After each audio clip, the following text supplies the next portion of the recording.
And welcome to the Destiny Nerds podcast. This is episode 53, not 55, which I tweeted about the other day. So if you saw that, sorry. My name is Bearded Luke. I have my beautiful co-host, Aki and Fam here. What's up, brother? Whoop, whoop. What's going on? How you doing? And then since you got to pick this guest, I would love you to introduce our first guest with you being the new co-host. Go for it, bro. Man, I am really honored to have this dude on the podcast. I've been following this guy's journey for a while, and he has an incredible story, and I can't wait to hear all of his thoughts on all the stuff that we're going to talk about tonight. Mal, introduce yourself to the people. Thank you for having me, gentlemen. Got a lot of love for the two of you. I've been following both of you for the longest time, and Aki, you keep dodging me at GCX, but I have gotten to meet Luke, and we hit it off immediately, had mutual connections, and I'm really thankful you guys decided to hit me up and have me on the podcast. I'm really glad to be here. When you say intro, just who am I? No, tell us a little bit about you, first of all. Just like who you are on Twitch, on TikTok, and wherever you are at. Like, tell us the things that you do here in the content space. Sweet. Again, MalachiXCii. That is 92 for those who are not familiar with Roman numerals. I triple checked. I'm a full-time Destiny 2 content creator who focuses on new, casual, and returning Destiny 2 gamers being able to experience endgame activities, kind of like hardcore players, while also building a community that is focused around the attributes of love, which is patience, kindness, and just acceptance around everybody, and being willing to help others rather than to be condescending or to make people feel small online. The way that I got into content creation is video games were never the cause of the worst times of my life, but they were definitely the outlet that I was able to use, and the people that I was able to connect with online helped me get through those times. And so my whole goal is I want to pay that forward to the next person, because I've been extremely alone. I've been behind a monitor. I've been behind a TV playing video games, and really in my own head about my situations in life. And if I can help someone steer their life in a better direction, the same way that I had others do for me, that's really what I want. I do make short form content on TikTok and on YouTube. I stream Monday through Friday, 9 to 5 Pacific time, mostly when I'm not trying to set up this state for my wife. And I play a lot of Destiny for all of us. Yeah, you do. Or you know, mostly within that schedule when there isn't a brand new awesome game to play called Battlefield. Oh my gosh. Yeah, I was gonna say before we get too deep, what have you guys been doing this week? Like, what's everybody been into? I'm gonna let Mal go first, because let's hear I what kind of he's set been that one doing. up.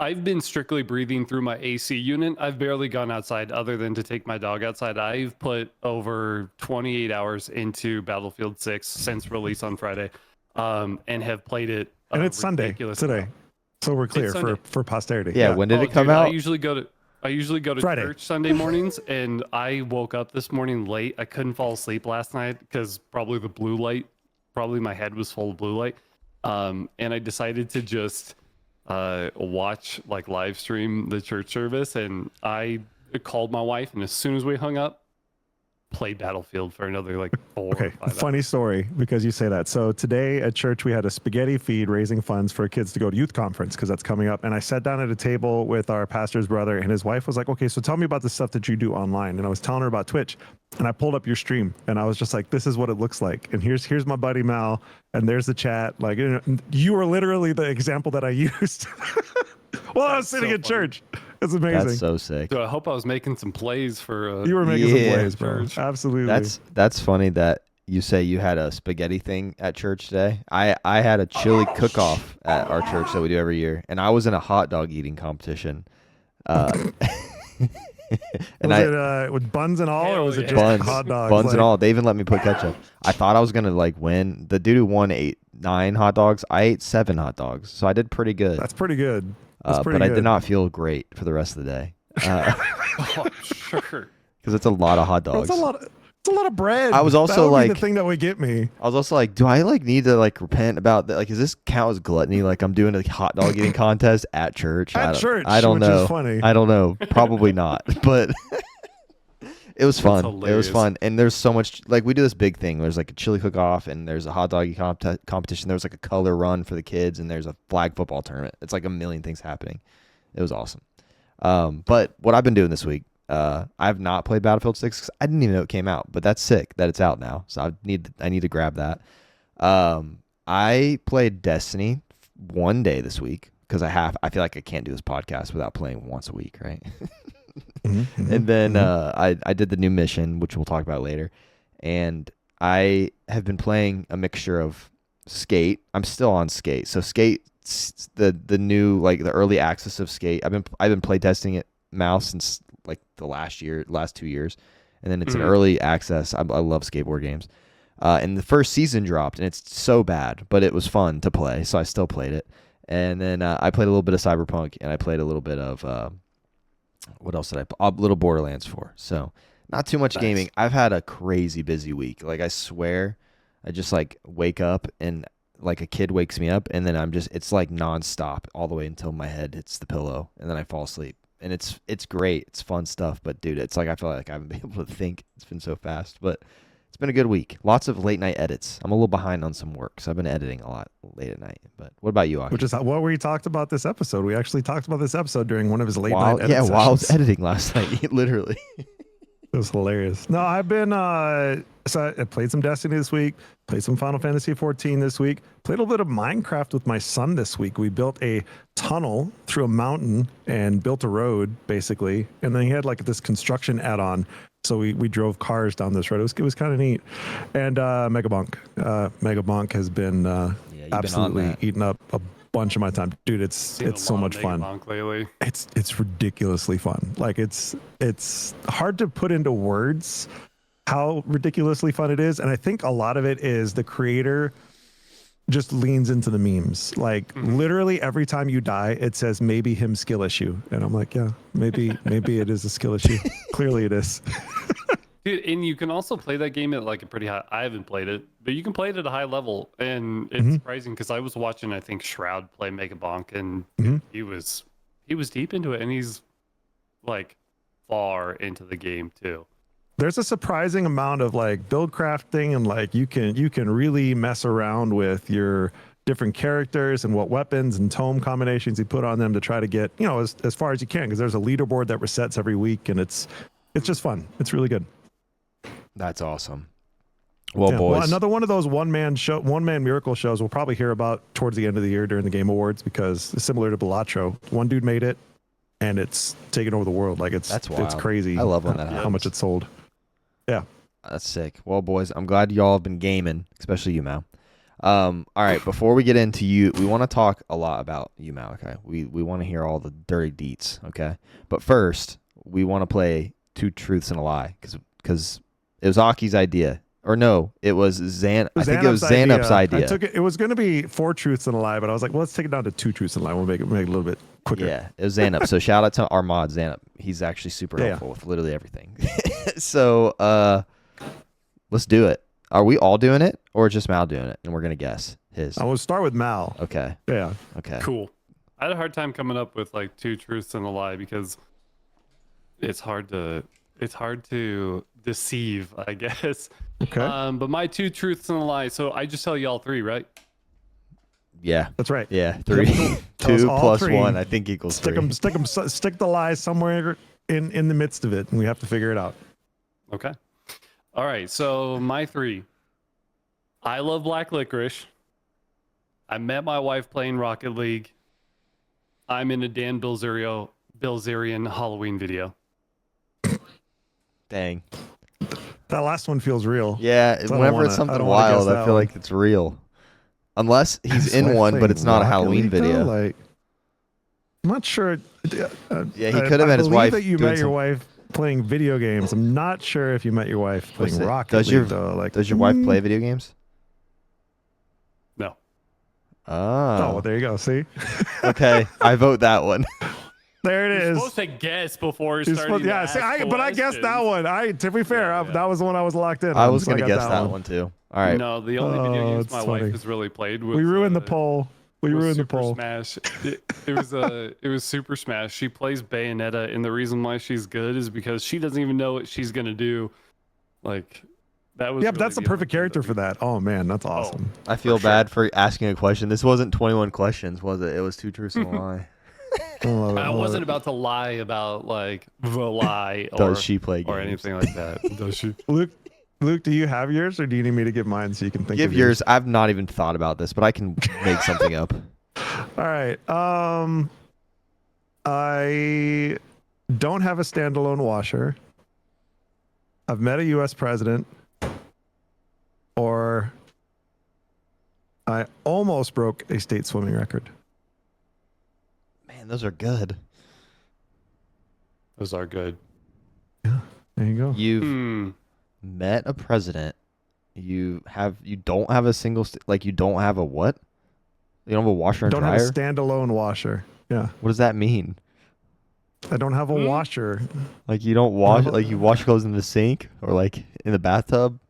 I guess I should stop asking questions because it's probably Yeah, come on, man. You're supposed to Here you guess. go. He's like, Mal's holding him to it. He's like, come on, bro. You're breaking the rules of your own game.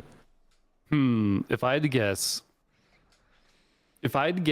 you've met a president. You've almost broke a state record, because I'd be proud of that if I were you. Yeah. And I would believe, actually, you know what? I kind of am starting to believe that you don't have a standalone washer, because neither do I. I have a stacked washer because it saves a lot of space. I know nothing Bro's got about it. where you. Boom. Yeah. That's it. That's it, my man. My man saw through the logic. Yep. So good. So good. That's exactly what it is. It's stacked on top I of have the this- I have dryer. the stack. Yep. Exactly. Yep. Because when we first moved up here, we moved into a small house that didn't have room to buy separate units. So we bought the stack. Still use it to this day. It's great. Great unit. Yeah, I've got a tiny one since my wife is still in California at the moment. I'm almost living out of that as my clean and dirty clothes hamper. Is all the dirty clothes go straight into the washer, and then I run it and then just start. Dude, it's pulling so clothes great. out You of the just dryer. boop, Yeah. Have you guys love seen the new washer and dryer combos? My friend just got one. It's both. You put it in I've seen and it those. washes it and then it turns itself No and, way. and dries it. It's just I one worry that unit. it will About just time. break really easy. Yeah, same. I feel like it'd burn my house down somehow, but Has it taken that So- long to develop that? apparently it's Samsung, I right? think, or LG. So somebody did it. So I shook President George Bush's hand, George W. Bush, Oh, when I was let's in the go. military. He flew into our base. I was in the line, got to shake his hand and Dude, meet that's him. really cool. Shorter than you think. He And is? then, yeah, I almost broke the state swimming record. I was 16 years old. It was a 15-16, and I was doing the 50 freestyle, and I was way out in front of everybody, but I hit my flip turn one stroke too early, and so I almost lost all my momentum going into the wall, and I was less than half a second off the state record.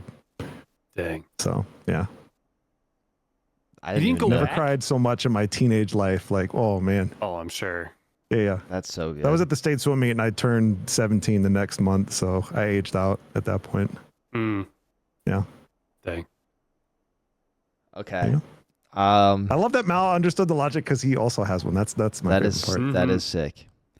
That is sick. All right. I think I have some. So I'll try. I'll try to Okay. make this not blatantly obvious. Okay. So I own an Xbox Series S. I have been to Israel and I filmed 22 episodes of a TV show there. And my first job out of college was editing African crusade videos. It's the fact that you had to think about that last one. I'm like, No, he thought what in the about world? saying it. Yeah. Yeah. About saying it. Oh man. That's pretty good. The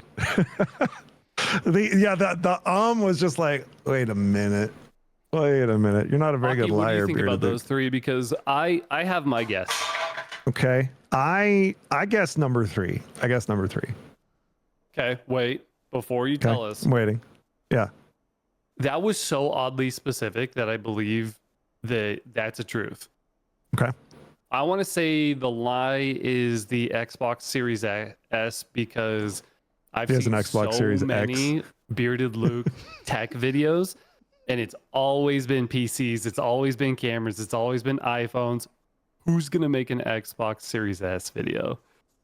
It's true though. So I'm gonna say that's a good one. I haven't seen it. I mean, if anyone's gonna make it, Luke would definitely make it and do it extremely well. My guess is you don't have an Xbox Series S. Okay, can I answer? Yeah. Yeah. Mal is right. I don't. I have a Series X, not an S. Hey, look at that. That was smart logic. That's a good. That's Because really if you've good seen my logic. content, I think I probably posted about this thing before. I've seen you with the Ally. I've seen you make computer videos. I've seen you make like so many high tech stuff that I felt like Xbox was just too low of a bar for you to like. You got a PS5 though? Low of a bar. I You have heard it here I have a first, PS5. Xbox I have users. a PS5 right there, and I have an Xbox Series X that I got off Facebook right there. I don't use either. It was of the them, fact that he but said they're sitting Xbox over there. Series S. I was just like, oh, I bet he has an X. Yeah, your boy doesn't get the lower Interesting. grade. I always get the highest thing. I was doesn't do the guessing- budget tier. I'm a little bit extra. I was guessing you would have a PS5. Just looking at the aesthetics of your room are very like white and black. Yeah. And so I was like, I could see a PlayStation fitting the aesthetic a little bit I'll have better. to send you a picture after this of where my PS5 is. It is an aesthetic. It's literally on the floor over here. Like, and Okay, I but put. I gotta hear the story about number 3. You gotta tell me the story on number 3. Come Okay, on. so the number 3 and number 2 have to do with the same job, but I used to work for like a televangelist company. It was like a messianic Jewish rabbi, so he's like a Jewish guy that believes in Jesus, that kind of deal. So we went to Israel and filmed 20 episodes, so that was real. But then like my main job was literally they would go to Africa, like all these different random places in Africa, and do these crusades, which is just basically like like 10,000 Africans would come, and he would just like preach the gospel to them and do all kinds of weird stuff. I don't know, healings and stuff. I didn't really believe it. Most of the stuff I was editing to be a real, which was some wild stuff. But they brought me in specifically to take like a terabyte footage from a whole trip and build a 28.30 second whatever episode that would air. So that would be like a special thing. So my whole first like 6 months, I was just like editing. It was like one episode a month or something like that, but it was tough because it was just no notes. It was just like, here's all the footage, figure out how to make an episode about Gulu, Uganda or whatever. Like, okay, thanks. It was so specific. I was like, that's I kind of am bad at two truths and a lie because I sometimes make my two truths way too, like, it's like, why would you make up something random like that? But anyways. I don't know, man. I've come up with some off the wall stuff. Yeah, now that I think about it, the Dan Bilzerian Halloween video was a little specific. That was specific enough. I was like, ain't no way. That one's true. That's 100% true. Well, speaking of that, let's talk about you, Mal, because you seem very interesting. And this is also weird because this is the first time I met someone in real life that's in the gaming world before I met you on the internet. Like we met at a at GCX randomly. I don't know, at That's cool. the bar area or wherever it was, and connected. And then we connected on the internet after, which I think is funny. And then it's been so cool to watch you from that point in 2023 to where you are now, like getting rated from Bungie at the end of a reveal stream. Like that was wild. You know what I mean? Which we'll talk about. But I want to know, like, we're just talking about your content, but like you are a full-time content creator. Like your job is to do this. So how did you get there? Like what's your journey? Tell us your story. With all the with every detail. I'm just kidding. You can say it as fast or as slow as you want. We just want to hear it. I tend to over-explain, so if at any point I'm over talking, feel free to just like tell me to land the plane, and I'll Land the We'll plane. just put an Yeah. X. Shut up, I'll call it Malachi. in. Yeah, exactly. Well, my story is I've been playing video games my entire life, and I remember being a kid, and you know they would ask you at school, "What do you want to do for a living?" or "What do you want to do when you grow up?" And it was always video game related, but I was never. When I got out of high school, it was just a hobby, and it was probably one that I sank too much time into sometimes. Um, Kind of dialing into content creation and how I got there is I was so focused on making money, didn't go to school, just wanted to get jobs, just wanted to work, I wanted to have like the finer things of life, or at least possessions wise. And so I focused on trying to make a lot of money. I went into operations management, project management, retail, sales, you name it. I was heavily into the cannabis industry for a long time, trying to work with hardware companies to make a living there. And it wasn't until I really felt this calling on my life to go into content creation, and I saw that like Ninja and all those guys were making a ton of money, you know, playing Fortnite back then. I wanted a piece of the cake, but I didn't want to play Fortnite. And so I built my first like gaming and streaming PC, and I started with actually Anthem was the first game that I ever streamed, and No it was shot. Rest in it was peace. the beta, man, and it was a test stream. I was testing to make sure it was going to work. And so I started playing Anthem for the first time. Man. I went into Apex Legends. I played some Destiny here and there. And then, you know, I kind of put a lot of eggs into that basket when I should have spread them out responsibly. And I got myself into a position where I needed to go and I find a new job. There was major layoffs, and I was like, I'm going to make streaming work. I can make money doing this, blah blah blah. If anybody can, like if Ninja's making millions of dollars a month, I can make enough to pay rent, and that didn't happen. So I quit after about like 10 months of streaming, and then it was a couple of years where I didn't give it another shot, maybe 2 years. In 2021, my cousin, he wanted to stream Apex Legends. We were playing pretty competitively. We were going for, you know, masters. We were doing scrims and things like that. And he's like, I want to start streaming. I said, oh, I'll help you with that. I know all the ins and outs of setting up audio, like Go XLRs, cameras, DSLRs. Like, I had all this experience from doing it the first time that I was like, I'll help you the second time. And so he started streaming. I said, hey, I'll stream to promote you too. I didn't really have interest. I wanted to make money. I was in sales at the time. And so we start streaming together, and my numbers start going up and up and up. And not to say anything about him, but I started to notice that I was getting some traction. Got up to about like 20, 30 viewers concurrently on Apex, and then realized just like how throttled I was. I realized that I wanted to make content. I felt a calling into making content, into streaming full time, and wanted to get there, but my PC wasn't powerful enough. And so I decided to stream some Destiny, and it was really easy. I've been playing Destiny for 11 years. That came naturally to me. I liked endgame content. I liked the story. I liked the grind. And so all my viewership fell off. Started streaming Destiny, rebuilt it, where I started meeting some of my friends. And then as I continued to do that, I want to say it was about July of 2021. The sales job that I was working at wasn't working out. We weren't able to start bringing in new business. It was kind of a hard, it was a new product for me to sell. It was digital marketing, and I was kind of struggling with it. And so we came to the agreement that I was going to step away rather than go look for a new sales job. I said, you know what? This content thing is kind of working. I'm going to get a job as a server at a bowling alley. And I'm going to float the boat. And I'm going to make TikTok videos every day. I'm going to stream from 9 a.m. Pacific time till 3 p.m. until I had to leave work. I was late for work all the time.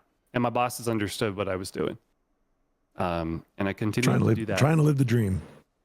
Exactly. I even mentioned in my interview, I'm like, I play video games a lot. They were asking me like, oh, like, is is improvement important to you? And I started talking about like my skill, like aim training in Apex and grinding ranked and stuff like that. Yeah. And my boss was like, no one's ever done that. That was really cool. And so I got the job like pretty easily, but it was a serving position. I hope I get that job pretty easily. I mean, yeah, but it is kind of neat that they took an interest in, I think it just showed a level of maturity maybe they don't get from a lot of interviewees, you know, the understanding that it's like, hey, I want to take this seriously. I was also like 8 years older than the next server. Like, Yeah. That helps. That helps too.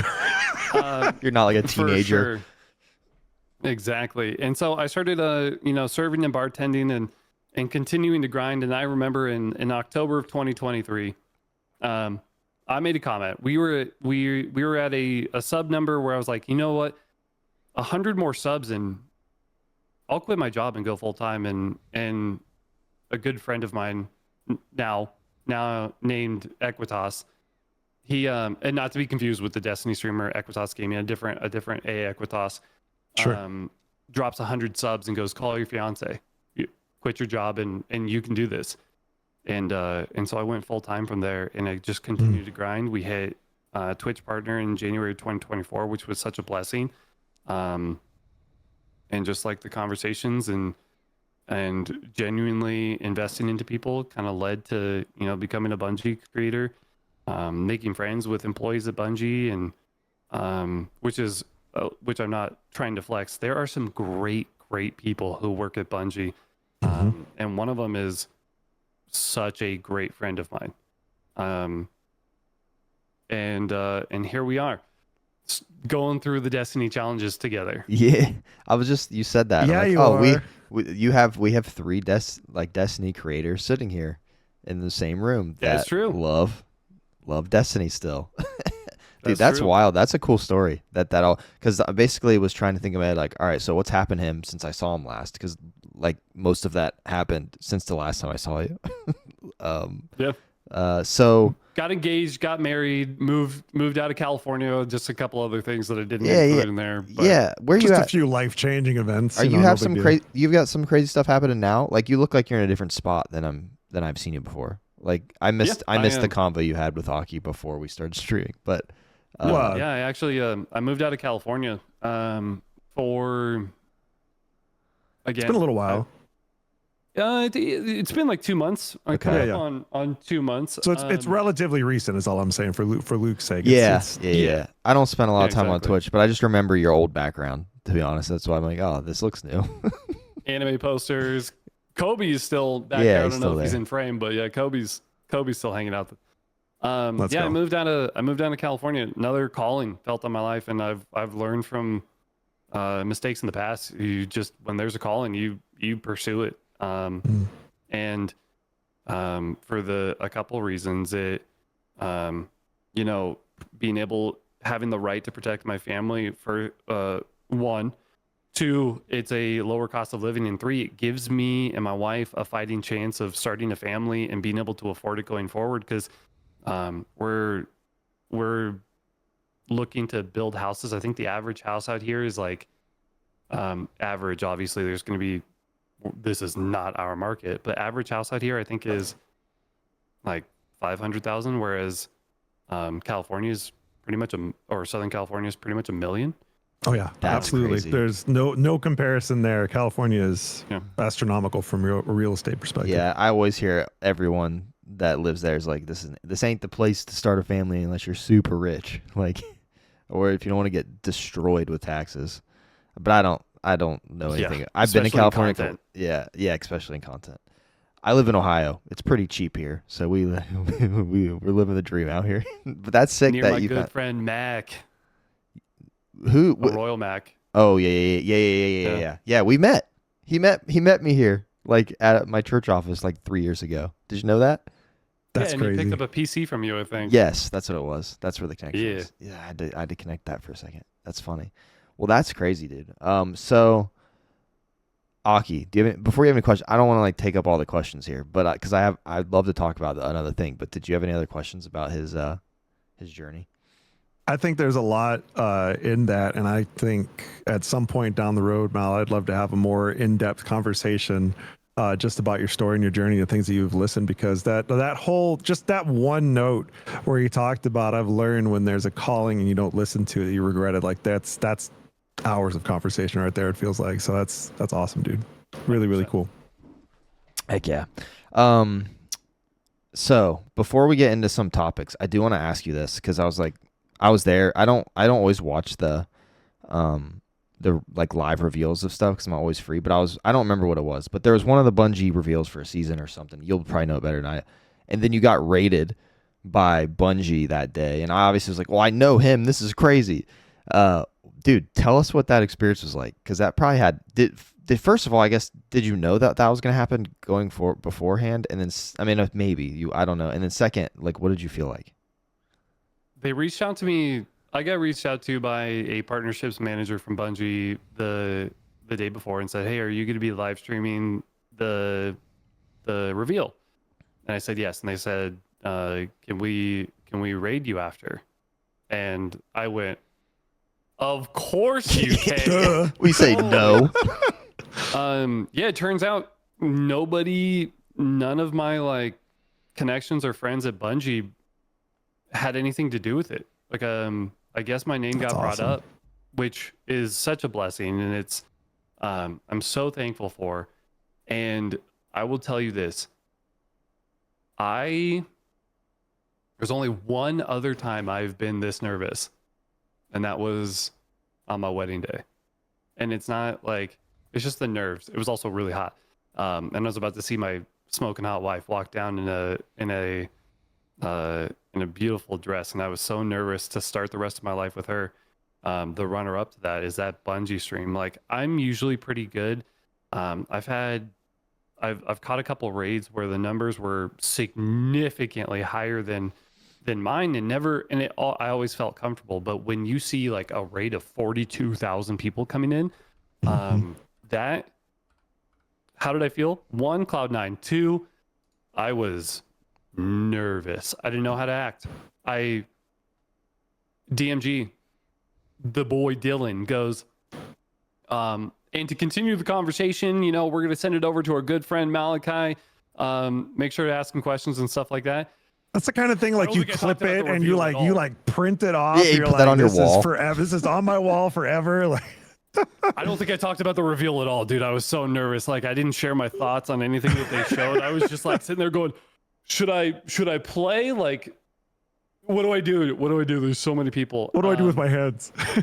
Yeah, exactly. And so I like kind of introduced myself. I unfortunately made it all about me. But yeah, it was wild. There's some people who came in from the Bungie stream who are still around, and it was quite the experience. And it was huge. like we mentioned this before we were talking. The way that I felt when I got that DM saying, "Can we raid you after the stream?" was the little kid in me started jumping for joy, because like I'd mentioned before we started stream today, I remember being a kid in the neighborhood, skating, biking, all that kind of stuff with all my neighbors who were like 5 years older than me.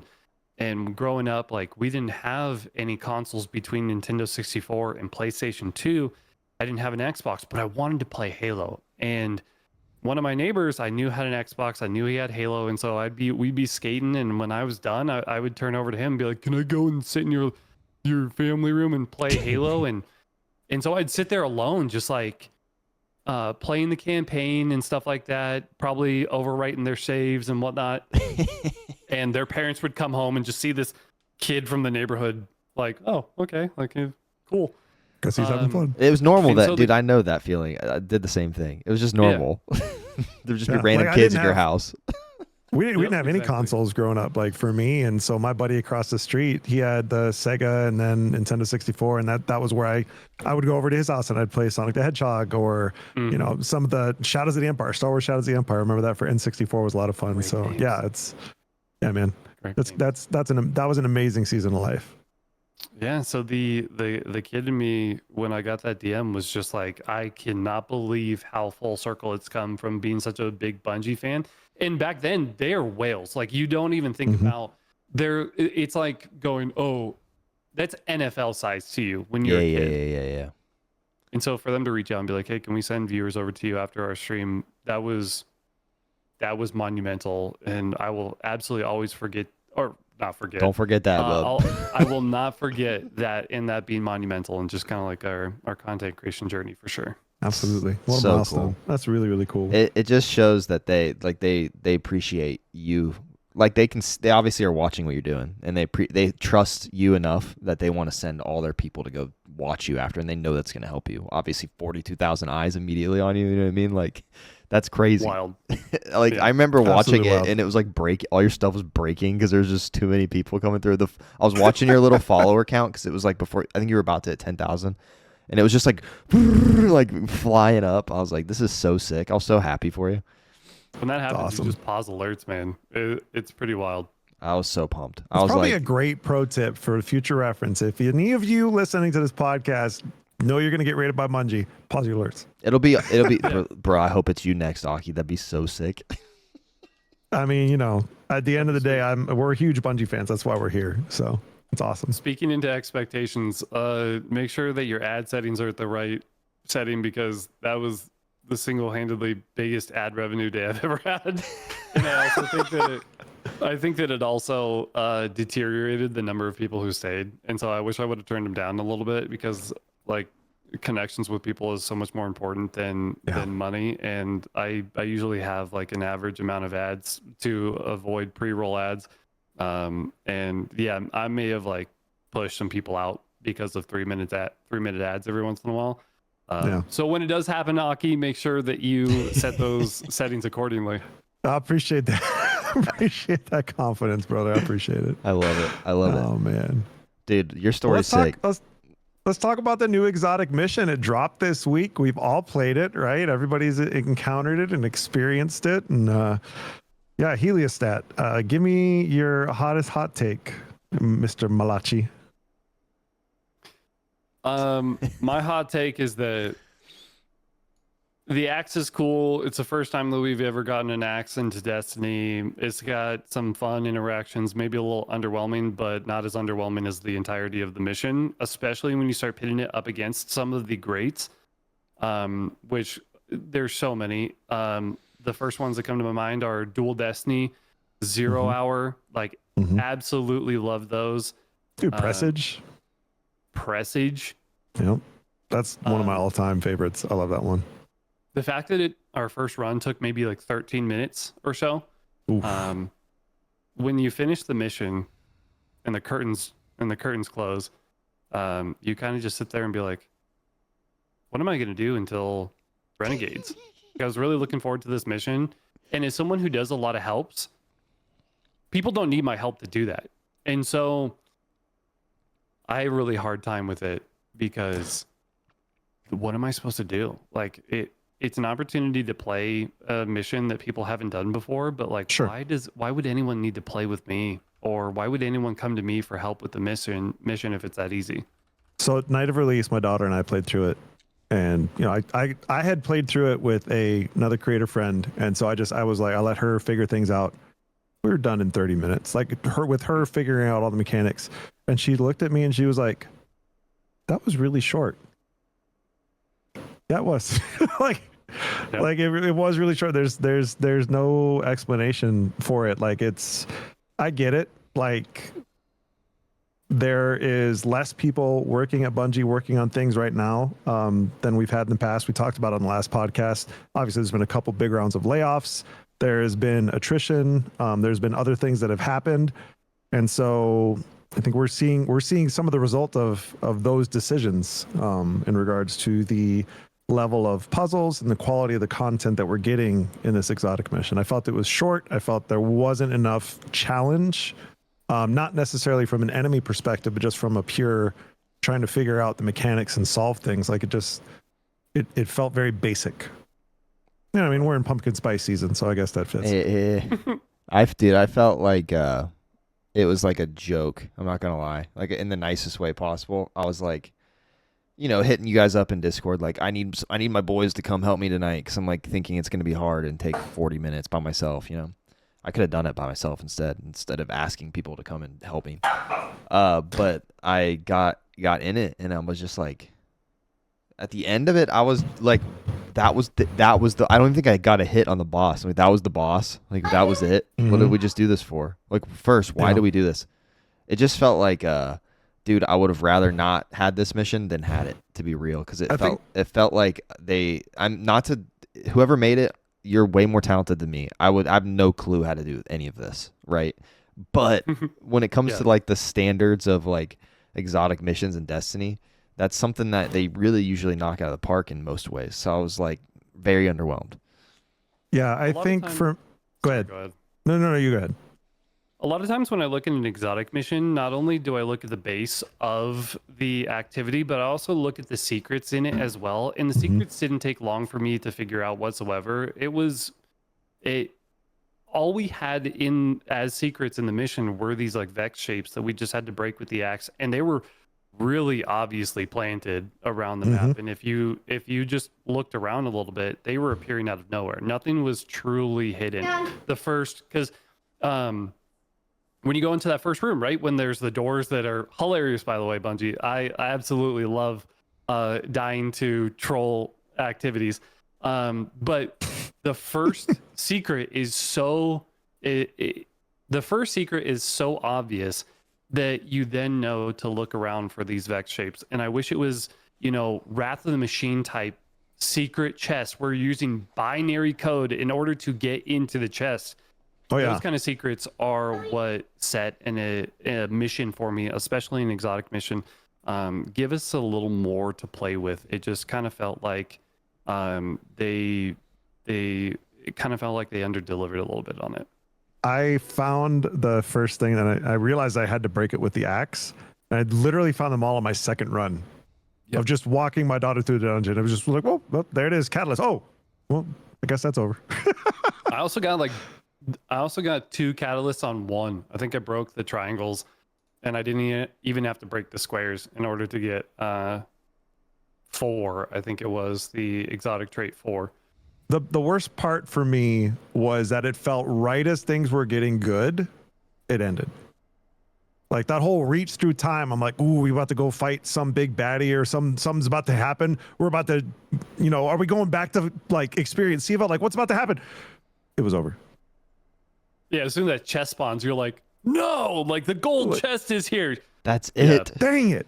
And dude, I was mad when you go into that big room that just looked like the one from that one dungeon from whatever it was called, Spire from Spire or whatever. And but the room like it was sick. There was like all those lights in the water, and I was like, oh, we about to like do something with this? And no, you just not more methane. Like literally nothing. The only thing that annoys me, I think, about the axe itself, I like it in theory, and it synergizes with Outbreak. I think those things are cool, but it literally is the Titan Solar ult, just smacking the hammer down. That's it. That exact animation. I'm like, this feels so familiar as a Titan, which is great for other classes, I guess. But for me, I'm like, but I already have a super that does this. I did damage testing with it on an epic run, and I was like second to bottom damage with it. Oh, there you go. So you can race to the bottom. The worst. Oh, I was right above Tractor, actually. Right above. Let's go. 5,000 damage above Tractor with it. So. We should definitely go and do some boss now bakes. there's 2 things. This expansion, we've had Whirling Ovation, and we've had this axe, and both have really under-delivered, I think, on regards to, like, if an exotic weapon is something that's in a pinnacle activity, this is just my opinion, of course. If you are chasing an exotic drop, it should outperform other things that are just legendaries. And I don't think Whirling Ovation or the axe does. Like, they're just a little underwhelming. I think Whirling Ovation should have been the season pass weapon, and I think New Malpice should have been the. New Malpice is so good. It's so good. My gosh! And it is exactly what you're saying. It's one.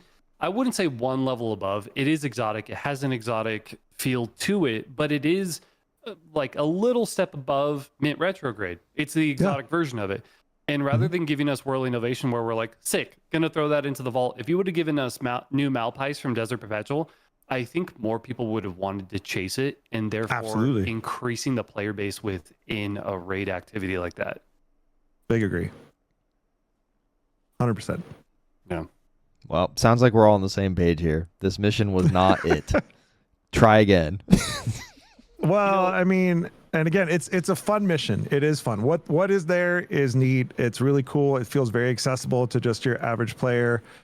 There's just nothing really to chase. And I think that's what it boils down to. And what so much of Edge of Fate is missing is the chase is either on top of Mount Everest or just not as easy or too easy to access almost.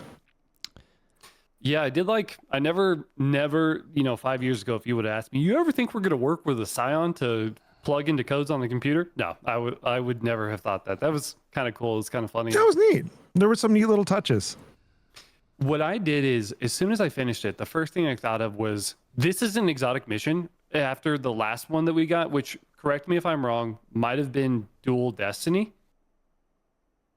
Yeah, I think so. No, we had a couple of seasonal ones. There were a couple of seasonal ones. Oh, there were seasonal ones. What? Yeah. Which exotic? Trying to remember what was Dual Destiny actually? Oh man, I think it was, and that's that was the one that.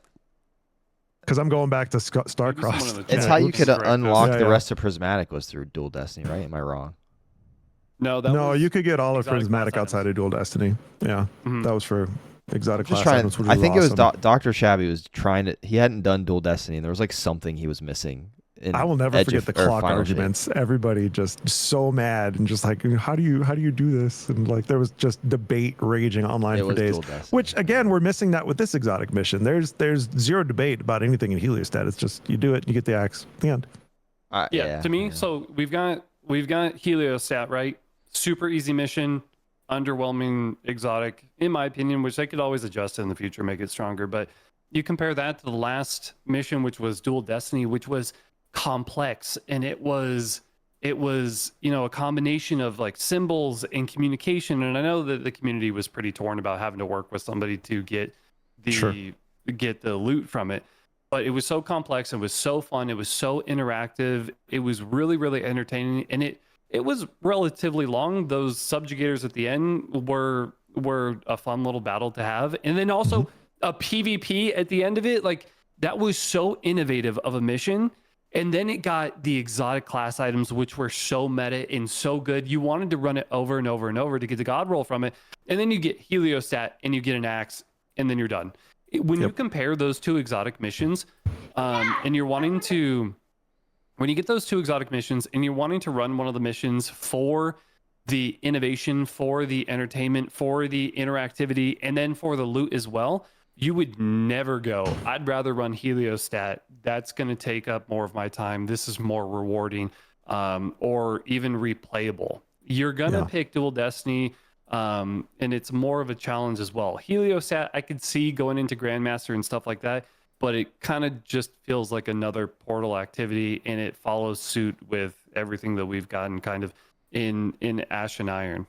Which is such a bummer, because if you look at the epic version of the Desert Perpetual raid, I think it's one of the greatest raids Bungie has ever released. It's really interesting. Such a wonderful evolution of base Desert Perpetual, really cool mechanics, awesome final boss. And like that whole release being this close to Heliostat, I think kind of exacerbated the issues that we see with Heliostat, where it just feels very bland by comparison. I think the mechanics and everything in the epic raid was incredible. Like when I look at Desert Perpetual, the normal mechanics versus the epic raid mechanics, I think the mechanics are much more fun in the epic raid, and they did a great job with it. I think epic, I think the mechanics, the final boss fight, the fact that you're wiping, and there's mini games, it's got that complexity that I think we crave as Destiny players, like a little bit of puzzle within our difficulty, within it being complex. Like it's okay to wipe. It's okay to make mistakes, and it's okay to get better. Not everything should be free in Destiny, and I think that the epic raid does kind of embody that of, you've got a lot of room to improve. You've got mechanics that you can be more spot on with. I think that the epic raid mechanics are a knockout of the park. Yeah, big agree. So on that note, let's talk a little bit about the epic raid. So Mal, you cleared the epic raid on contest, by the way. Congratulations. That's a big W. We love to see it. It's a huge dub. So this is the first contest mode raid I actually didn't do since Deepstone Crypt. like it's been a while since I haven't done a contest mode raid, and a lot of that just boils down to most of the people that I would have wanted to race with weren't available, so on and so forth. So I just decided to watch, and I enjoyed watching CB and Evan F and your stream and other people racing through it. The thing that I wanted to touch on was during the raid race, there was apparently a Bungie employee that compromised the integrity of the race, and it became kind of a big talking point in the wake of the race. And I think it's a little unfortunate because everything else about the race, in my opinion, was just a big W for Bungie. The mechanics, the raid itself, the way everything felt like it was balanced really well. Like it wasn't overpowered, overtuned, or anything like Base Desert Perpetual felt like for a lot of people. So would love to get both of your thoughts on that specifically. I kind of see both sides of it, right? You know, the world's first has been completed, therefore scouts are going to go and they're going to review the VOD. They're going to figure out what that team was doing in order to figure out the mechanics and spread that around. I understand that position, but at the same time, placement is really important with the top, 0.1% of Destiny 2 raiders, especially in contest activities. Placement's really important. That number badge on your raid hub or your raid report is really important to people. And to offer insight knowledge to help other people score on a higher placement, I don't think landed very well. Which I know that the player cleared Salvation's Edge, and honestly, he got a really good opportunity. That was a huge achievement. He did a really great job at testing and helping Bungie put together a really great contest raid experience for both Desert Perpetual and for the Epic race. But I think that using that knowledge that you have, though the Epic raid has been completed, the first team got their world's first, to help other players get higher placements, I think turned extremely sour within the Destiny 2 community. And maybe they would go back and do it a little bit differently. I think so. I think this is one of those things, and I don't know the age of the individual involved, but it's just, I look at it as like, oh man, I totally would have done that if I had been, 25 or under. Like 100%, I would have probably made the same mistake, because you just get so excited. You're just passionate. Like you're like, man, I want to experience this with some homies and enjoy it. So what happened? Well, they also waited, right, until World's First was done. So they weren't trying to help a team cheat. They were trying to help their boys. So that's why I say I see both sides of it. The mechanics are going to get figured out anyways. I might as well help my friends and teach them. That's what a lot of us do, right? Is we teach others in Destiny 2. And so from that perspective, I think they were just trying to help. But a lot of people aren't going to see it that way. Is the majority? So I'm out of the loop on this because, to be honest, I don't do world's first I'm just not in a season of life where I can be a part of the contest version of this game. Sure. Or care that much, to be honest. I care if my homies get their emblem, but I'm not sure I've ever looked at a raid report and been like, Malachi's got 5. He's got 5th place on this. I love him now. I could care less, to be real, just to be where you're at with it. So my opinion on this thing, so this dude, so what happened, from what I'm seeing here, I have no clue. I'm oblivious to this, by the way. This dude, was he a Bungie person? He was a QA. Okay. So he went to help another team after World's First is done, gave them after tips, World's First basically. was completed. Correct. Hey, you do this and this, so that they could get a better placement. Yeah, that is. Well, it was more just so that they could actually finish, right? So because teams were still competing. The raid race stream was still live. Evan F, his video that he did on the topic, he actually showed footage from him and CB being like, "Whoa, what are these guys doing?" Because they were doing something completely different from what the other teams that were competing were doing, and that's because they later found out they had some inside knowledge on how to do certain mechanics. Now, they were clearly going to clear at a high placement anyway, because they were one of the first teams to get to DPS on the final boss. It's just, unfortunately, like Miles said, it kind of left a sour taste in a lot of people's mouths, because the race was still going on, even though World's First had already been completed. Where we're at right now in the Destiny community, there's the people that are still around, like they do care about specific things, whether it's, raid placement or like emblems that you're wearing, how much you paid for this, you know what I mean? So like I get why that would that would upset me too if I was like in that, Yeah. if I cared about that stuff. But for me, It's like just- whatever, like good on you, got your clear. It's just a strategy in my mind. Your homie knew what was going on, so he told you. But at the same time, like I'm with you. If I'm like that young dude, I'm like, bro, what can I do to help my boys out so that they like me more? Yeah. You know what I mean? Like, What I will say is them clearing it legitimately is far better than the number of folks that cheated the Desert Perpetual contest mode, original base Desert yeah, that's Perpetual, wild. which is crazy. I didn't even know that was a 75% thing. of the clears. Yeah. It was crazy, dude. Dude, that is Wow. so crazy. I- That's so crazy that I did not know people were that dumb to cheat during a race.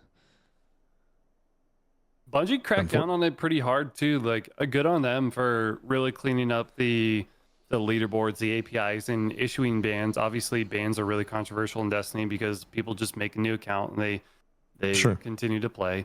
But Bungie really did their due diligence in order to remove all of the cheater. Well, I don't know if they removed all, but the majority of the cheaters from the Desert Perpetual clear. But it was pretty bad. 75%. There were a lot of people cheating in the regular Desert Perpetual. It's sad Yeah, for those crazy. people. Real quick about the whole situation about revealing the mechanics. Yeah, I saw yeah. a tweet that cracked me up, and it said, "For our team's looking for a new scout for the next contest raid, probably coming next year. We're looking for someone that has multiple contest clears, has at least a top 100 placement, and multiple years of QA at Bungie." Oh, I That's a good was one. funny. rolling, man. So funny. I can't remember who it was that posted that, but dude, that is That's just funny. making light of the situation, which was pretty humorous. Yeah. absolutely. And at the end of the day, it's a valuable lesson, not only for the individual that was involved, but hopefully for other folks that dream big and have really cool positions, whether it's an NDA or just general professionalism. Yeah. It's important. Be Yeah. professional. Absolutely. Yeah. NDAs aren't like a joke. It's not like you'll get in big trouble if you actually go Absolutely. against them. Absolutely. They're not like here's just another, don't tell anybody. All right. Anyways, yeah. Yeah. Sorry. Go. We can well, move here's, on. here's another topic that I think is it's a blessing. It's definitely like a two-sided coin for this specific one. The power level not increasing or being reset in Renegades. Oh yeah. I'm gonna. You guys Bro, give me your thoughts. I I'll wanna hear. start real quick because I feel the most passionate about this tonight. I was 100% probably for the first time ever gonna play Renegades, but like not like the way that I usually would play Renegades. Do you know if that makes sense? Like the way I would go into Destiny and play for like 5 weeks straight every day kind of deal. I don't have a ton of time to play. So any second where I'm losing sleep here or there to play, I was just going to come and do the campaign and probably quit, to be honest. Because dude, it took me so dang long to get to 400 this season. Like, bruh, I'm not going back to 200. Not happening. I think I told all my friends, I've told Aki multiple times, people in Discords, listen, they have to switch this back to not resetting. No one wants that. No one's gonna come back. Nobody, like the way the power leveling works right now is so dang slow. I mean, it's a little faster than it was, but it's still so slow. Why on earth would I want to redo what I just did whenever the content that I'm doing to get to there is not really that much fun? I could talk forever about this, but more of the story, I'm very excited. It definitely made me want to actually get on again and start leveling back up because I hit 400 and I kind of just stopped. And now I'm like more inclined to try to get to 550. Maybe. I doubt that I actually will be able to be honest. Because I said in the last podcast, this is the first time I've ever not been able to get to the power cap because I just don't have enough time to play like from 400 to 450. That was like an intense amount of grinding that I would love to do. I just can't. So I think it was a really good thing. I have seen a lot of people say like they wish there's just been a lot of backpedaling, which I don't think is a bad thing. I think it specifically speaks to they actually in some ways are listening, but they also aren't dumb. Like they can see the numbers going down and they can see probably that the majority of people are complaining about this reset to 200 or whatever. So I'm excited. I'm very excited that now I'm also, and this is probably going to be like some casual these days. I'm also excited that 550 is staying the cap. I'm sorry for all the people that got to 550, but for real, but to be honest, like, do all of us really like care that much about power grinding? Like, I think it's more realistically like the stuff that we're getting that we can. I don't know. Where are you Well, guys the thing at with about it it? is talking on that point specifically is you saw a lot of people talking about having to work the mines, being in Caldera, doing all of these things, doing solo stuff, when the beauty and the majesty of in Destiny is not only the discovery, but playing with your friends, playing together, playing as a team, as a fire team. And so much of that got sucked out in just this whole little, like, just soulless grind of trying to get to 550. So anyway, Mal, I'd like to get your thoughts before I dive more into that.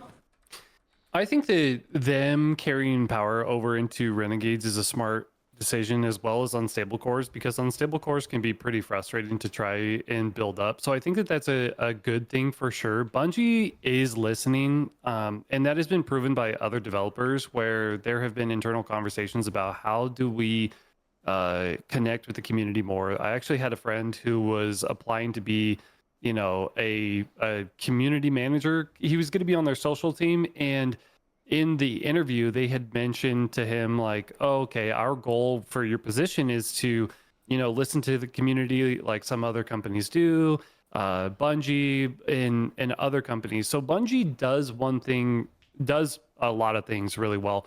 One of those things is listening to the community.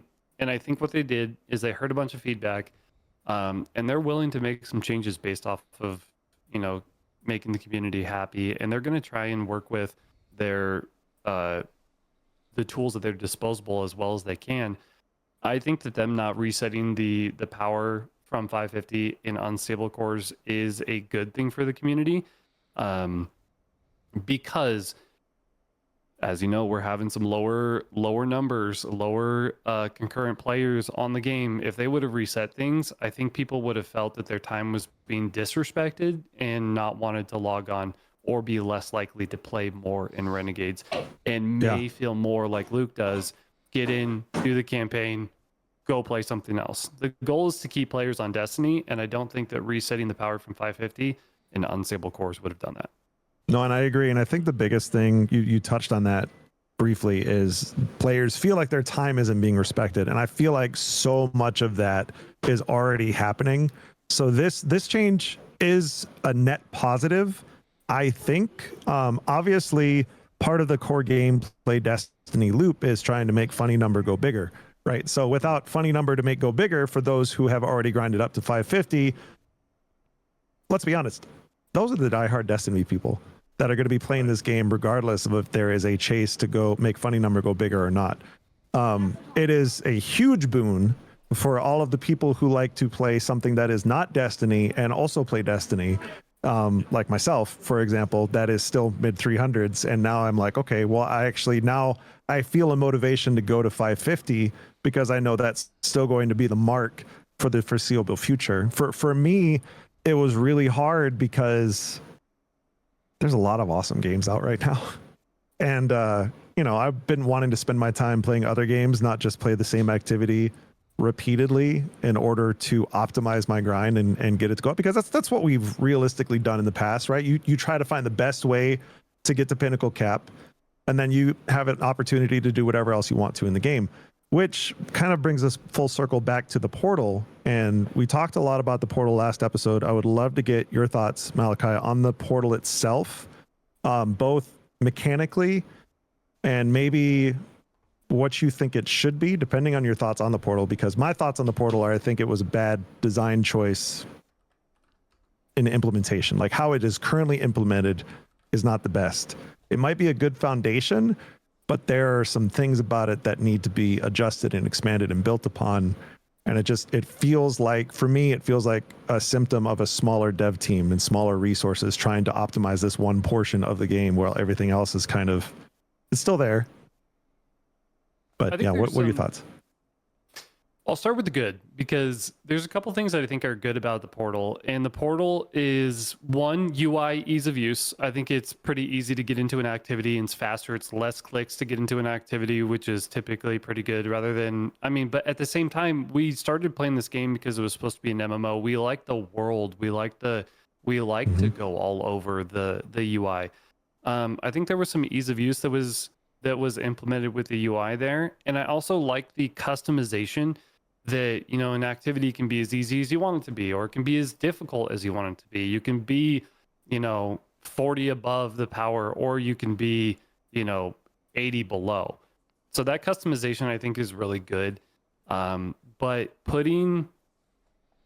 I know the goal in Destiny is to form 3 to 6 player activities and get people playing together.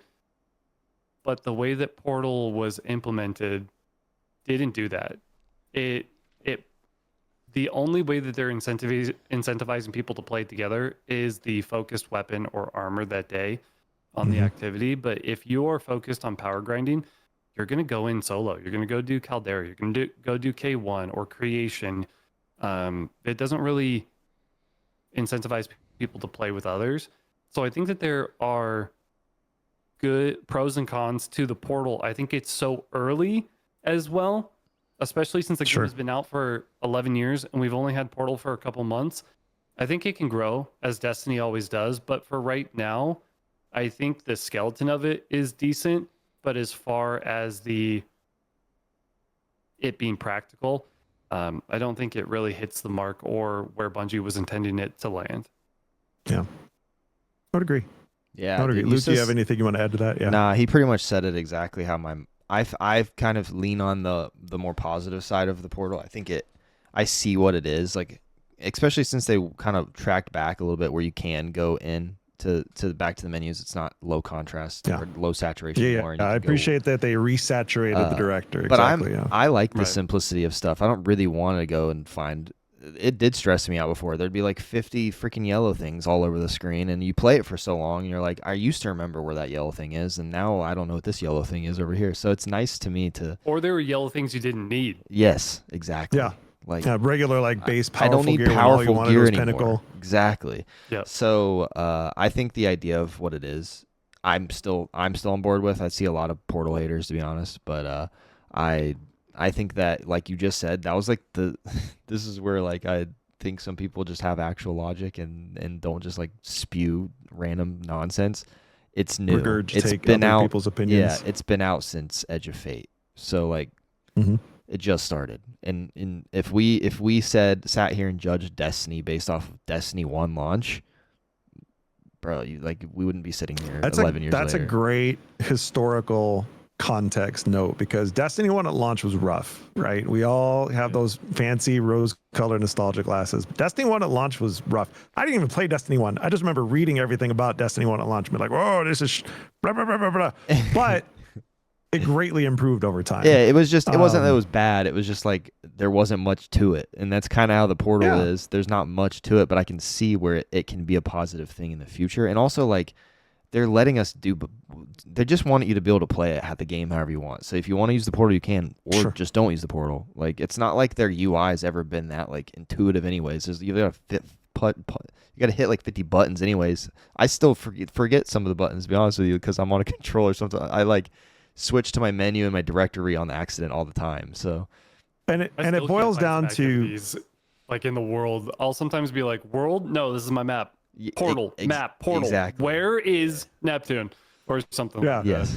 Which is hilarious, right? Because the only destination in the Portal is Kepler. And so that's kind of the point that I wanted to make. And I understand why they desaturated the director to begin with, is if the entire game was in the Portal, we probably wouldn't be having this conversation. Like, if you could go play any activity you want, get any loot you want, like, it wouldn't be anything. Everybody could just do whatever they wanted to. But the fact that 90% of your video game, 95% probably, is not worth playing right now because it's not a Portal activity, so you don't get any sort of power increase out of it. And I say not worth playing very loosely. It's very fun to go back and play old raids. I just did it like a couple of weeks ago. We did an old raid marathon where we played every single raid in the game. And it's very fun to go back and replay those activities, but there is no reward in regards to making funny number go bigger. Yeah. It's just, you get old base 200 power loot. Dude, so, I think one of the oh yeah, go ahead, and then I'm going to tell you a hot take after you say it. Okay. I think one of the pain points for Destiny is definitely like the new player experience, and how for sure it's up there with games like Tarkov, where it's really hard to get into Destiny because the free to play activities, you don't really get to do anything, and then they incentivize you to start buying things. I think that the portal kind of is a bit of a band-aid for that, especially for new and casual players who aren't reading Reddit, who aren't watching YouTube videos, who aren't following streamers, who aren't asking questions. Like, for someone who is disconnected from the social aspect of Destiny, they want to log in. I think the portal does kind of rectify some of those pain points of being able to consolidate activities that are worth your time into the portal. But at the same time, it does kind of mitigate the reason to go and play other activities. For instance, why would a new or casual player, ever go to Neptune's World or Cosmodrome or any of that? They wouldn't have any idea. Like, silo. What's the point? Yeah, it kind of puts you into a silo, into the portal, and kind of limits the size that Destiny actually is. It just kind of puts up this mask that, like, Destiny is all within the portal, when really the game is much bigger than that. Which is a point that we kind of talked about a little bit earlier. Something that I really like about Destiny Rising is when you are playing that game, there is that sense of discovery. Oh man, I just found this planetary item that uses to boost my reputation. I just found this public event that I can complete with a bunch of other random players that I use to boost my reputation. There's all of these random things and exploring, and Destiny Rising has these cool secrets. Like Jiangxi Metro, you could be wandering around there and you'll see this weird red light and you're like, what's that? And you shoot it and a little countdown clock starts and you have to find the other 5 red lights to unlock a treasure chest. Like silly little things like that that are very core to the Destiny experience. Destiny Rising does really well. It doesn't feel like that's in modern day Destiny. But what Destiny Rising doesn't do well is the shooting, and no one gets shooting like Bungie. No one does gunplay like Bungie. No one has that experience like Bungie does, and that's why we love this game. That's why we still play this game. Is no one. You even look at Halo these days; they can't copy and mimic the way that the older Halos feel, the way that Bungie did it. Like, it's just hard. It's hard. True. Yeah, this topic makes me think of the struggle Destiny has had, because it's just such a different kind of game. And I never followed World of Warcraft, but I'm assuming they did a good job with this since it's been out since, like, what, the late 90s? I don't know when it came out, early 2000s. Okay, so Warcraft 1, 2, and 3 were the 90s. World of Warcraft was 2004. Okay, Sorry. cool. I'm a little bit of a nerd when it comes to that. I figured you understand that world more than me. Dude, I played the old RTSs growing up as a kid. Like, that was my jam. And so, yeah, I've had my World of Warcraft time in the sun. Exactly. So when a company like Bungie starts Destiny, 10 years ago or 11 years ago, whatever, and they're like, listen, this is going to be it's going to be an evolving story that if you're not there for it as it happens, your experience later is probably going to be different. And then, as they make all these games, there's all this fluff, and then that's where sunsetting came in, and they sunset, the Red War campaign for the whatever Curse of Osiris and Warmind, and everybody's upset about that. I live in the world of, like, I think that if you've played Destiny for a long time and you've done all the stuff, there's only, and I talked about this last week, but there's only so many times that some of these activities I think are meant to be played. And then, to be honest, I'm on the boat of, like, delete them. I don't ever want to play them again. Just like they kind of remind me of, like, whenever a new FIFA game comes out, I just get rid of the last one because I did it and I played it and I'm not interested in going back to it. That's how my gaming experience works. So, like, I've always kind of been on Bungie's side when they're like, listen, there's too much crap in this game that you guys aren't playing because you played it already, so we're going to get rid of it. I think that they're probably still trying. I feel like this portal is kind of a version of taking some of the best, which I don't think the best stuff is in there, some of the stuff that they think is the best, and putting it in this portal so that we still play it. Because I don't know about you guys, but, like, when a new season would come out, how it used to be, like, 3, I think, what was it? Was it 3 season loops, and then it would all reset, or 4 seasons in a row, then it'll all reset, and then that stuff would go away, and then there'd be new stuff. Yeah, and then we had the episodes this past time. We had 3 episodes instead I would of seasons. I would do the seasonal activity until I got the seal, and I would never touch it again, and then it'd be 5 months later, I wouldn't even care. I'd be like, dude, I don't even know what you're talking about. Like, I don't want to do that ever again. So I'm There kind have of been a few seasonal activities that have been memorable, but most of them, like you said, are just yeah. I think you keep dungeons, raids, campaigns in this game, the stuff that is the most memorable to play, and every other like little Leviathan. small thing that they add in. Once it's been in rotation long enough, get that out of here. I could care less. Like it's not like it's like Yeah. monumental. But I just had No, to I say would agree that. with I don't that. know if you guys are in the same boat, but I just know that it's. I do not envy Bungie to have to figure out how to manage this game. That all you ever do is add more to over time, over years and years and years Yeah, and and years and years. so Like how do you even figure out how to do that? You know?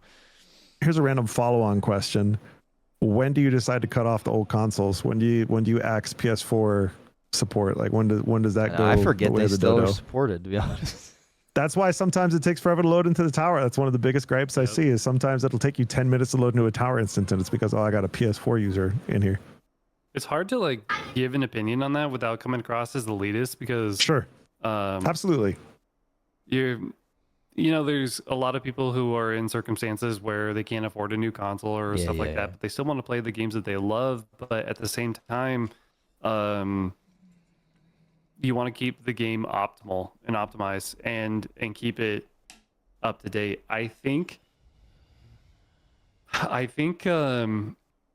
Maybe like 5 years into a new console. So how old is the PS5 now? PS5 came out in Well, what, I bought mine 20? during COVID era, so I can tell you it was Yeah. 2020 when the PS5 came out. I remember think- subscribing to like stock drops alerts and all sorts of things trying to actually catch. I had to buy a GPU in that season and a PS5 in that season. Those are things I will never forget.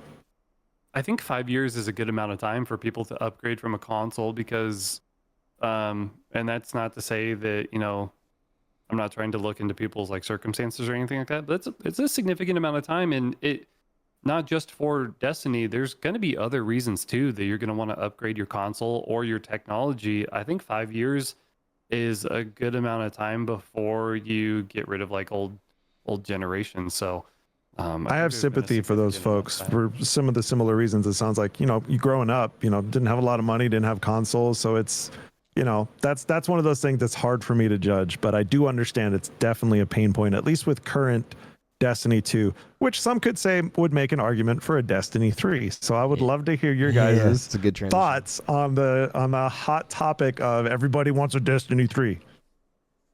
I think it's silly, but that's my hot take. Do you have one on the barrel, Luke? Yeah.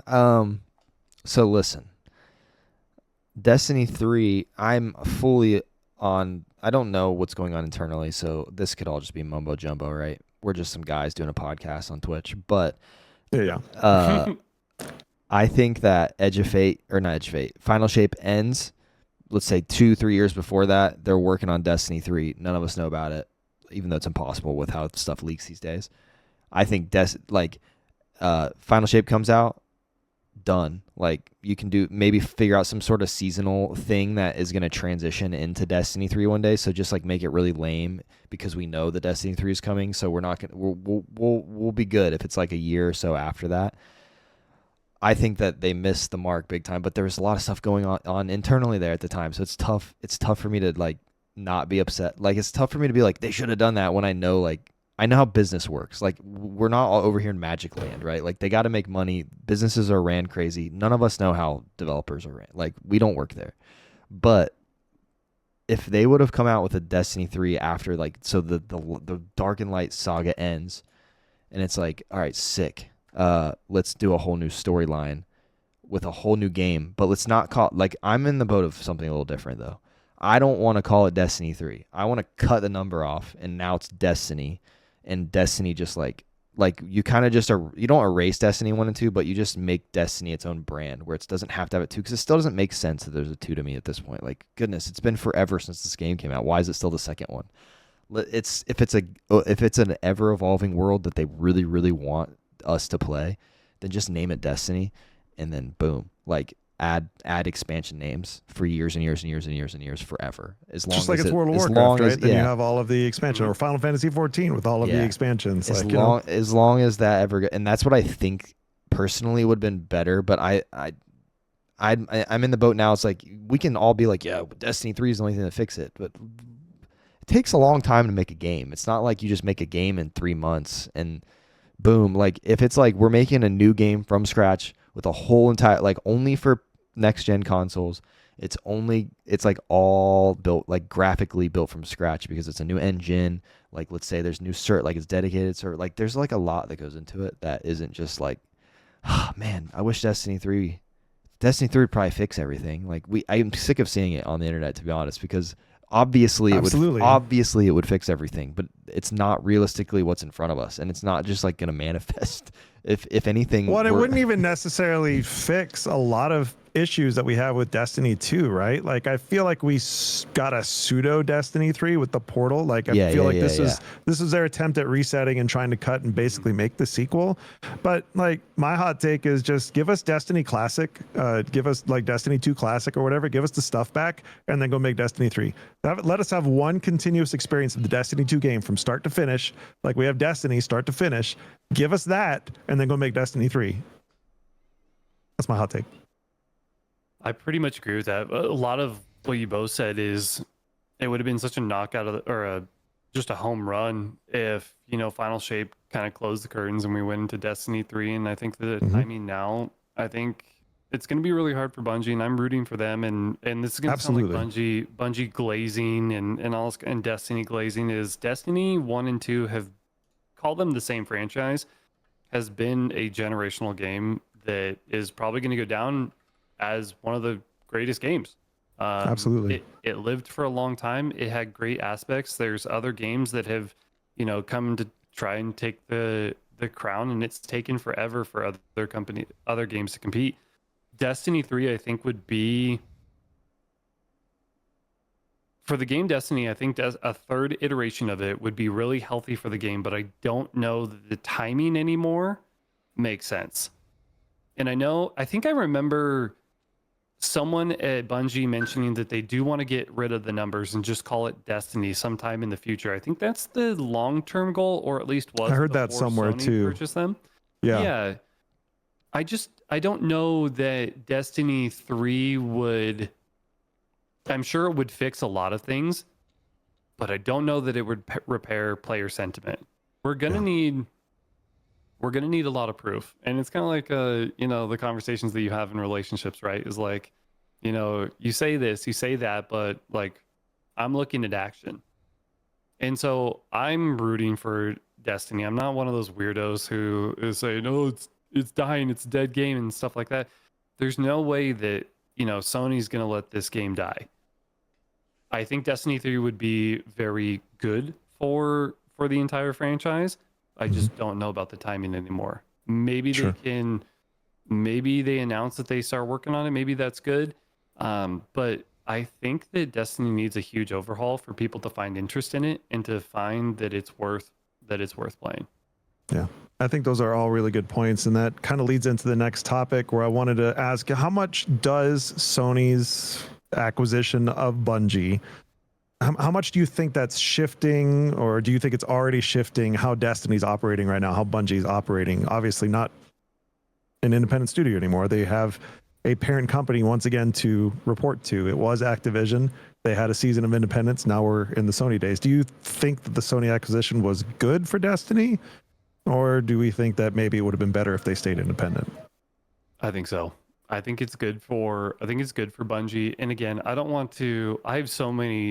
a lot of friends at Bungie, and I feel the need to really communicate that I am rooting for Bungie. I think it was a good thing, because I think that they, like, props to them for going and trying to do it independently and develop a game that we all wanted to play. And they were listening to the community. They did a lot of things really great.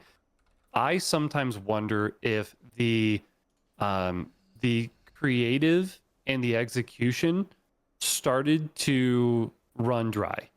Sure. And so when I think about Sony acquiring Bungie, obviously, again, just a Twitch streamer, not an executive at a major corporation. Don't know what it looks like inside those offices. I would have to imagine that Sony acquiring Bungie is very good for for Destiny's future, because now they have, a parent company that wants to see this tried and true workhorse succeed, and they also have so much access to other studios. I sometimes wonder if what we are seeing in this year of prophecy is the result of Sony starting to swallow Bungie, take over take over everything and trying to get their studios acclimated to the Tiger engine, to the development of the game. Maybe the drought is because there are new hands that are getting onto Destiny that haven't been able to really deliver as of yet. Because development takes time. Development does take time. We've seen Pete Parson get retired from CEO. We've seen I'm slipping on his name, but we have a new Bungie studio lead. We don't have a new CEO Justin. of Bungie. Justin is now the new studio lead.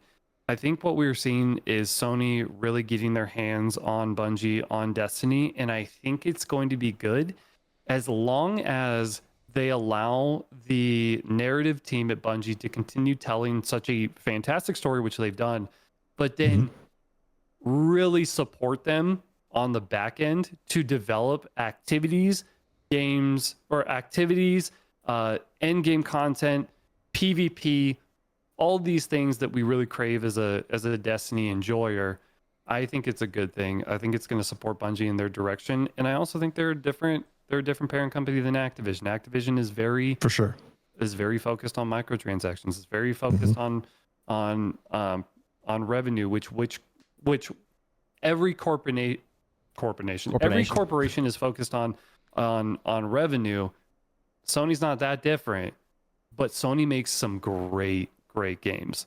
Yeah, they do. Uncharted, God of War, Horizon, Spider-Man, Horizon. Yeah. Now that we have this company that just has a habit of making great games, supporting Bungie, supporting Destiny and Marathon, I think Sony's hands on the franchise are going to be good in the future. And I think what we're seeing right now is an issue, or at least what we're seeing growing right pains. now is growing pains and implementation pains. I don't think that we have Sony's hands on the game yet. I am so with you, Mal. I think that exactly what you just said. Like, I think they bought in for the long haul. Like it's like they have to get, like you said, they have to get used to. They're basically like, all right, how does this company run? All right, this is what they're doing. We're testing the waters. Now I'm just waiting on them to be like, all right, here's like, take them, just inject the money, inject the resources into Destiny, because Sony doesn't just like pick up random stuff. They saw the value in what Destiny is. Like you were saying, there's not many games that are just around for this long that you just play and like don't stop hearing about. Like, I love that people call it a dead game. It's in your mind. It's living in your mind rent free. It's not obviously not dead. You know what I mean? Like, it's still around, and you'd come back as the second it's more fun. You know what I mean? Every one of you. I personally was pumped when Sony acquired them, and like I said, I have no clue what's going on there. But if I had to guess, I think there's probably a lot of things moving and turning behind the scenes. I also think that most people are waiting on GTA 6 to come out to like really like go really hard on something. So we'll see how much money that game makes first, and then because dude, that's gonna probably that's probably gonna rock the thing. But also like, we're gonna need a new meme after that comes out, though. Man, yeah, I know. But right. But I just also think like when slightly going back to the D3 thing just for like half a second, the climate of like gaming's changed between games. So like Destiny 1 was only like 3 years or whatever, and then Destiny 2's been 7 years or whatever. I don't know if that's right. And I think that's because like, you know, we've seen where it's changed, like online only basically games where they're free to play and microtransactions rule, and like we all have like instant gratification. We're all bored instantly, so we want freaking 50 million things. Like, you know, if we were playing Destiny 1 right now and we had as much stuff as we have right now, we would have pooped our pants. Like, we were excited about the April update for that game. Like, that was what we were waiting for after Taken King, one update. So I don't know. I think Sony has a bright future with Bungie. I don't know what it's gonna be, but I'm optimistic. Yeah. I'm always optimistic, though. I don't think a lot of people are talking Bungie, like Destiny going away completely, and I know you guys have you both played Marathon? I think I see your little Marathon things on your. I haven't played it yet. Little kitty. I haven't played it yet, and I know you guys love it and are pumped about it. But I really, really think that it ties back into nobody does gunplay like Bungie. Yeah, that game's like it. Marathon. I hope that it succeeds, but I personally think that Sony's like, all right, do your thing. Let's see if it's good. And then it's going to fail miserably, and then they're going to go back to their money horse, which is Destiny. And then maybe As that'll someone, be the thing. okay, listen. So I've played some extraction shooters. I've played Escape from Tarkov. I've played Exoborn. I've played Marathon, and I've played a couple others that the name escapes me now off the top of my head. So extraction shooters is not a super wide-ranging genre, but what Bungie has done in Marathon is special, and I think has a lot of potential. And I'm really excited to see what it brings to the space. I agree, but Call me don't you Glazer, think? I don't care. But don't you think it's funny that everyone's still comparing? Like Destiny can't get out of anything. I know it's made by the same company, but everyone, Mal it's said it not even. best. It's not even the same so as many Destiny. games have tried to come for the crown. They Yeah. have come for the crown, and no one has taken Destiny down. The only thing that can take Destiny down is Bungie if they ever decide to take it down. That's literally it. No one does it like Bungie does. No one does it like Destiny does. And I know I've said a lot of things, but I am a huge Bungie believer. There are a lot of good people at Bungie. There are a lot of good developers at Bungie. There are a lot of good people working about this game that care a lot about the community, about the franchise, and about their legacy, because this game will leave a lasting legacy. And I believe that the brightest days are yet to come. I really do. Me too. I hope that Desert Perpetual in the Epic Raid version is just like a preview into what is into the potential future, because those are really good. Armor 3.0 is fantastic. I love that there's no wasted stats anymore. I think they did a lot of things right. I like the story. I like the campaign was a Lodi. banger. Absolutely huge. Lodi has been such a breath of fresh air, not only as a character in the game, but in the community and what he has done in the community. He's such a cool dude. Like, and you know, it's hard to see Destiny in the state that it is. I had someone compare like the state of Destiny is kind of like watching your dog grow old. Is, you know, it's you love it and you don't want to see it, you know, you don't want to see it uncomfortable. You don't want to see it in pain. You don't want to see it in the state that it's in right now. But if you've been playing Destiny long enough, you've seen ups and downs. And when Bungie gets backed into a corner, they typically will reevaluate and change the trajectory and try and fix things and make it right. So there's definitely potential for them to. After Curse of Osiris, we had Warmind. After Warmind was Forsaken. Exactly. Just saying. You want to compare this to Curse of Osiris, which I have. I have actually made that comparison. I think it feels similar, but that means that they're cooking. So our dog's dying right now, but there's about to be a cure. He's about to get some glucosamine in his head. He's getting stem cell research right now. Yeah. That's right. I think that again, call me Glazer, call me whatever in the comment section down below, but I think that the future of Destiny is still going to be looking bright, because Sony didn't just buy Bungie for $3.6 billion to let Destiny die. Obviously, they bought Bungie. I'm sure that Bungie went into Sony Studios and said, hey, we've got a tried and true horse, which is Destiny, and we want to develop Marathon in the future. Buy us for Marathon with Destiny as our proof. But there's no way that Sony's going to go, oh, Destiny's not worth it anymore. Marathon's going to carry the same way Destiny did. So I think that Sony, what they're going to do is they're going to restructure, I hope in a positive way. I hope they're able to utilize everybody that's at Bungie. And I think they're going to convert Destiny, with remaining the same skeleton, into the type of game that they know that Sony's player base wants to play. They know how to sell. They know how to market. They know how to develop. I can't wait to see more studios get their hands onto Destiny, because I've been saying it for a long time. I think that we have had great seasons, great arcs, great times in Destiny. Part of me deep down thinks that some of the best Destiny 2 gameplay is yet to come, and that Sony is the beginning of probably the best years of Destiny we may ever get. So I'm very optimistic about the future. I don't want it to die. I don't agree with people coming in my TikTok chat saying, oh, you're wasting your time on this dead game. And I'm like, you're literally saying dead game on TikTok on your lunch. Go back to work. I'm getting paid to do this. You're here. Let us enjoy stuff, man. Just go do your own thing. I'm rooting for the future of Destiny. I want to see it succeed. I'll stick around for it. I honestly hope that Destiny is the game that I can play until I die. I know people who play Destiny into their later years. I'm going to be a lifelong gamer. I'll keep playing until these hands don't work anymore. I've played with people, I think as old as early 70s, And I hope that's me one day. I hope Destiny can stick around for as long as possible. I love the Tiger engine. I love the gameplay. I love the core of Destiny. I hope it's a game that I can play until I die. And we just gotta stay steadfast, not falter, and just wait, and give them the benefit of the doubt. Bungie usually Absolutely. comes through when they're backed into a corner. This is why we 100%. we It's love okay you. to give criticism. It's okay to be honest about your thoughts. Just do it with respect. And I feel like the internet's lost some of that lately. So this has Yeah. been a really, for me, it's been a good discussion. I appreciate you coming on, Mal. And Yeah. man, what a breath of fresh air. And Seriously. the Destiny community needs more folks like you in it.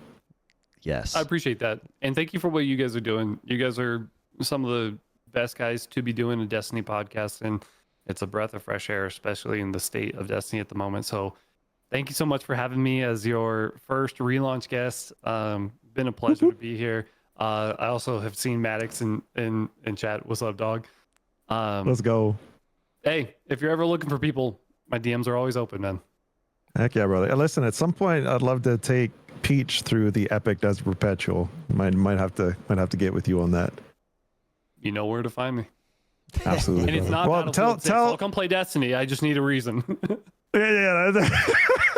But tell the people where they can find you once again as we close things out. MalachiXCii on all socials, whether that's Twitch, whether that's YouTube, TikTok, Instagram, Twitter, X, whatever you want to call it. And Discord. MXCii Clubhouse is our Discord name. We're a community full of people who don't allow know what to do posts inside of our Discord. We're patient, we're loving, we're kind. We want to help other gamers experience Destiny at the level that Bungie intended. Live Monday through Friday, 9 a.m. Pacific time till I have to go and take care of real life stuff, which is typically 5 p.m. Pacific time. And man, if there's one thing I can tell people, it's what I say every day is God loves you. I love you. Be great. Seriously. Be great. Amen, dude. You're the best. Amen. So thankful Love to it, have bro. you. So thankful to have Huge. you. Aki, thanks for being here. Mal, Thank you. thanks for being here. This has been a super fun episode. Episode 53. Probably one of the best. Just saying. No big deal. What an honor. No big deal. No Glad big you guys deal. are here for it. No big deal. But all right. Thank you so much. If you are listening to this podcast, you listen to the end. You're the best. If you're watching, thanks for watching. We are so thankful. We cannot announce our next guest yet because your boy Bearded Luke has not picked our next guest yet because I've been busy. But I'm gonna pick one. I picked Mal, and You I told picked him, I was Mal. like, if we're going to announce, you better find somebody. Yes, and I haven't. No Haven't- pressure. I have thought about it for about 0.5 seconds since you asked me to think about it. But episode 54 coming up in 2 weeks. Every other Sunday That's right. is the Destiny Nerds podcast live on twitch.tv/the Destiny Nerds. We are live at 9 p.m. EST, and we love all of you for listening. We love Destiny even when it sucks. Sure do. So if you love Destiny, Even when it sucks. if you love Destiny even when it sucks, join along, follow us, subscribe to us, do whatever the things are. Leave some nice comments on YouTube this time because some mean people left comments, and I'm going to leave really nice comments back. That's how I reflect it. So That's right. hit us with some comments. Mal, thank you so much for being here. You're amazing. Congrats on everything that's going on in your life. I'm excited to follow the journey, and we'll have to have you back on again in the future. And Aki, let's play Destiny this week. Okay, bro. Sound Yeah, good? I'm in. All right. We'll see you Amen. all on the next episode. We love you, and goodbye.